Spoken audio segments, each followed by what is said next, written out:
Hello and welcome back to Kerbal Space Program, Episode 7.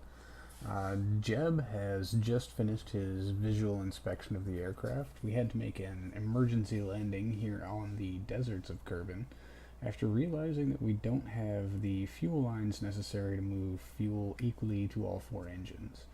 So we're just going to swap some fuel from the big tanks into the little tanks here and just hope that there's enough in those little tanks to get us all the way home. There should be, because we didn't burn it all off on the way out here. So that should be good.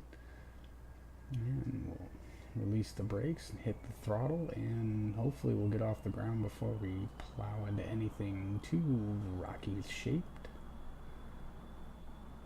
And obviously this video is all being played back for you at double time, because while I really enjoy flying airplanes through Kerbal Space Program, it does get a bit tedious.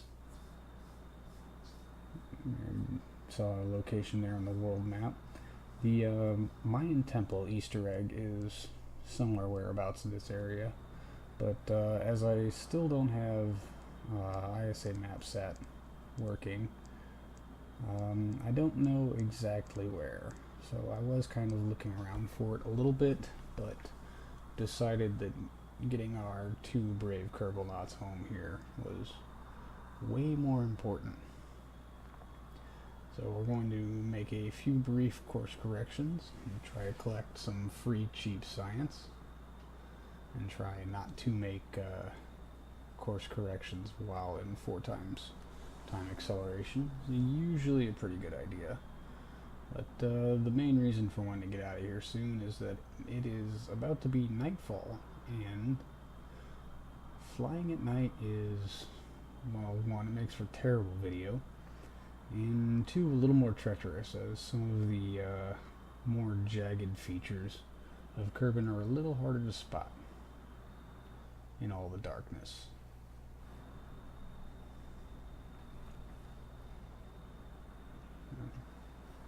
Making another course correction here, we're going to try to come in a little north of the KSP center, and then, well, when we're north of it, we'll turn south, and that will put us on a line to then turn east and make a landing. And, not too much sunlight left here, but also now that the aircraft is a whole lot lighter, we can go for a ceiling test and a top speed test. And again, this is without Ferrum Aerospace being installed, so our top speed will be considerably lower than what it would be with Ferrum installed. Ferrum apparently thins out the atmosphere, especially at much lower levels, and makes air-breathing engines a little bit more potent by reducing air resistance, and also improving the flight characteristics of wings and such. Quite a pretty sunset there off behind us. We should probably pay attention to where we are going now that we're really starting to pick up some speed here. We've got some shot cone effects going.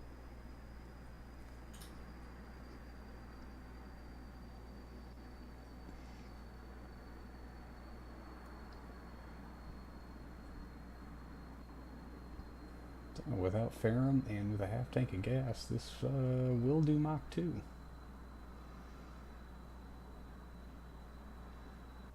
But probably have to pitch down a little bit to get it there. Alright.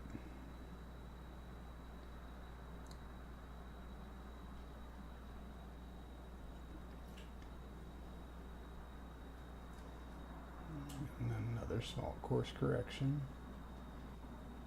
It says we're still over water.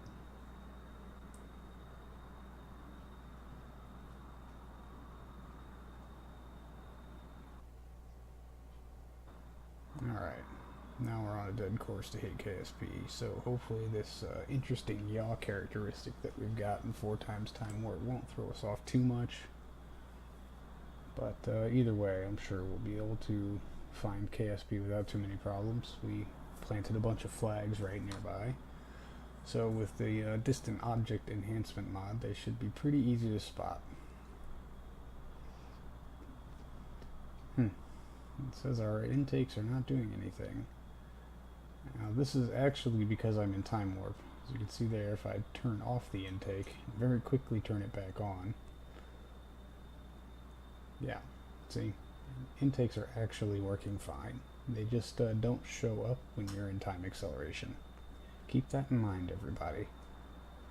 Save yourself the near catastrophic result that we almost had.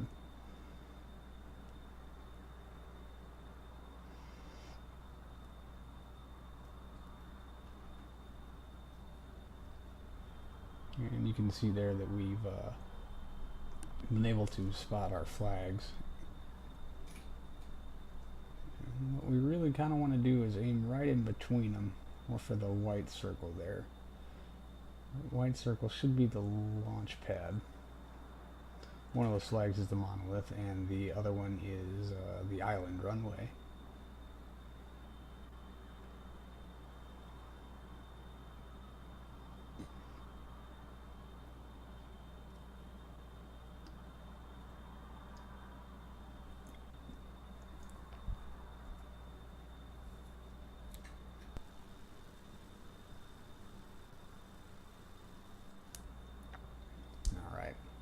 We'll start making adjustments here for our final approach.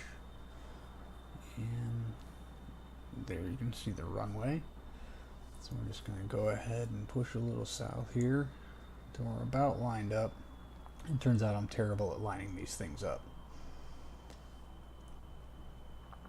So now we're going to make our final approach proper.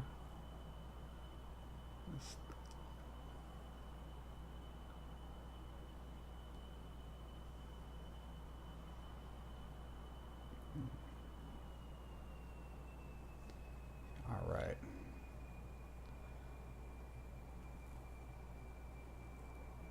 Landing's still a bit tricky for me, really. I guess they are about the hardest part of flying anything in KSP, unless you're just shoot landing it. In which case, you just need to make sure that you have enough parachutes. Alright. We still got some lift. Flare it over. Use that yaw control. Yaw it out. Sweet. Air brakes. And we'll just tap the brakes to slow it down. A cool thing about some of the B9 parts is that the wheels actually have motors in them that you can enable in the spaceplane hangar.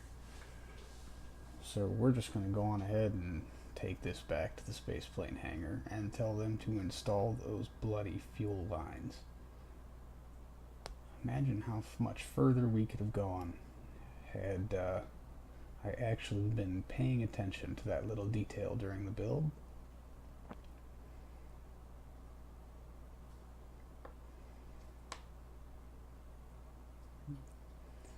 Alright guys, fix that. And that's going to do it for this episode. If you liked it, hit like. If you didn't like it, hit like anyway. And tell me why you hated it in the comments. Until next time.